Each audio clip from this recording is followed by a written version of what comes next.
Okay, if you're following along, you know that I found another reliability thing to talk about. Can you believe it? All right, so we've already done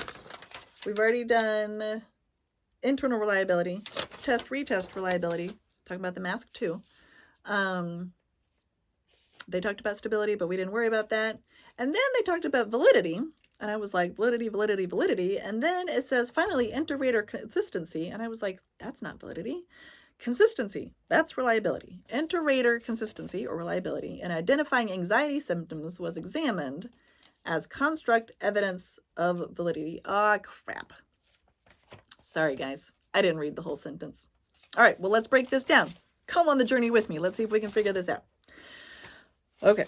Finally, inter-rater consistency, inter-rater reliability, in identifying anxiety symptoms was examined as construct evidence of validity. All right, so they are looking at construct validity. Where's my piece of paper?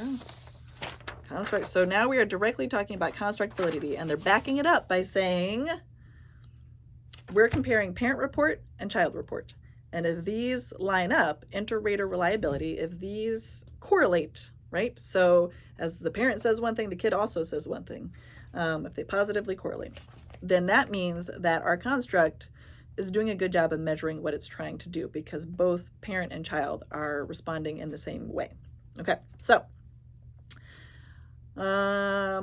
comparisons between parent-child ratings on the MASC-2 SR, the kid one, and the MASC-2 P, parent one, provided quality evidence of inter-rater consistency with moderate correlation coefficients noted, range 0.43 to 0.68. Okay. Now, moderate. So the 0.43 is kind of low as far as I'm concerned. Now, I will say when you are developing a measure, it is a lot of iterative, you're not going to, it is really rare to get like a high score right at the beginning. That is not going to be a thing. So would I not use this measure because of the 0.43 to 0.68?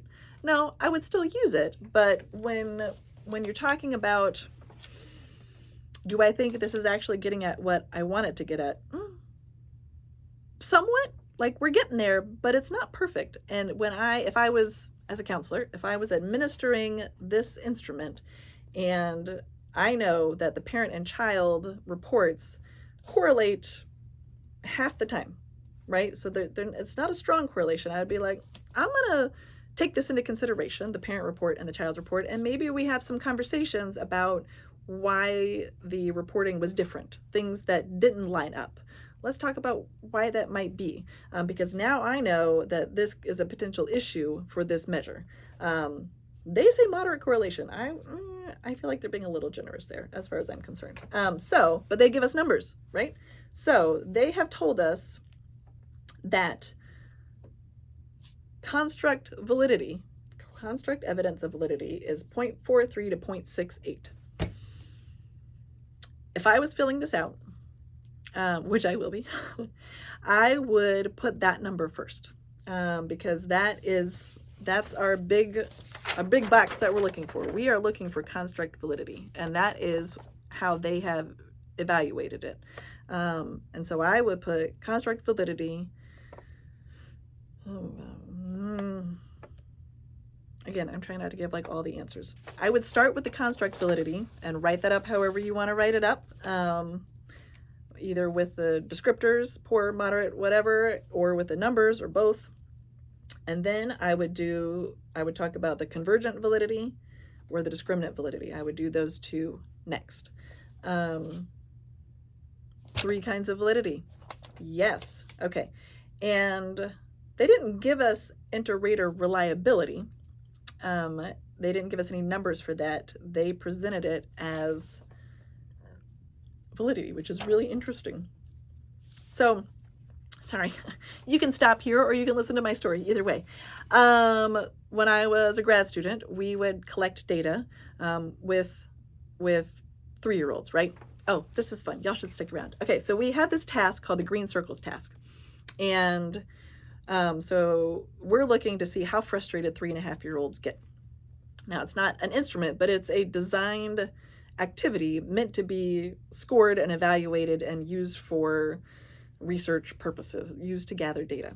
And so you give this kid a piece of paper and a green marker. Why always green? I don't know. We had to buy packs and packs of markers because we kept running out of the green marker.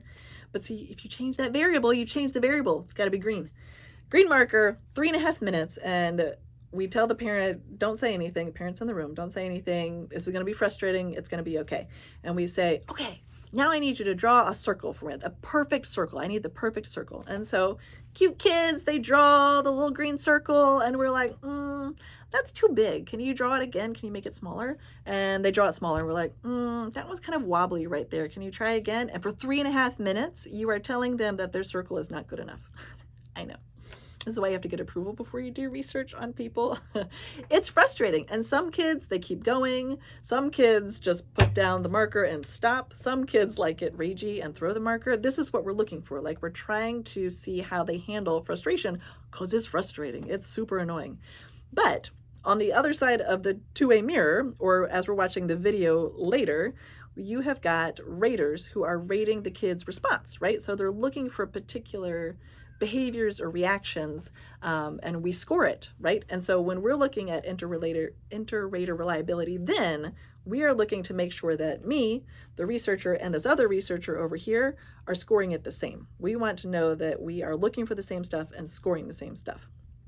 I don't know that that would be a validity, that wouldn't speak to validity of that measure, right?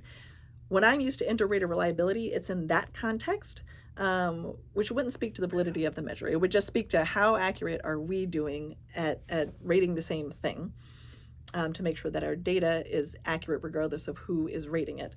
But the way they used it with the mask is because you've got parent and kid, I'm sorry, my cat is down here, my other cat, Ranger.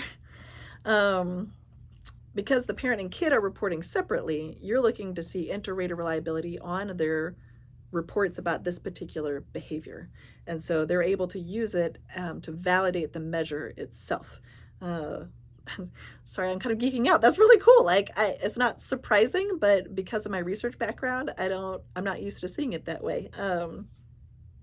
Anyway, hopefully that was helpful. Okay, there's that one. Is there something else? Is there anything else we need to cover? I don't know if I should go, I might go through the second review of the mask too. I don't know. Okay, I'm gonna stop it here. 7 minutes. This is gonna be like a whole other hour-long thing, you guys. I'm so sorry. I don't think I can talk any faster though. Okay.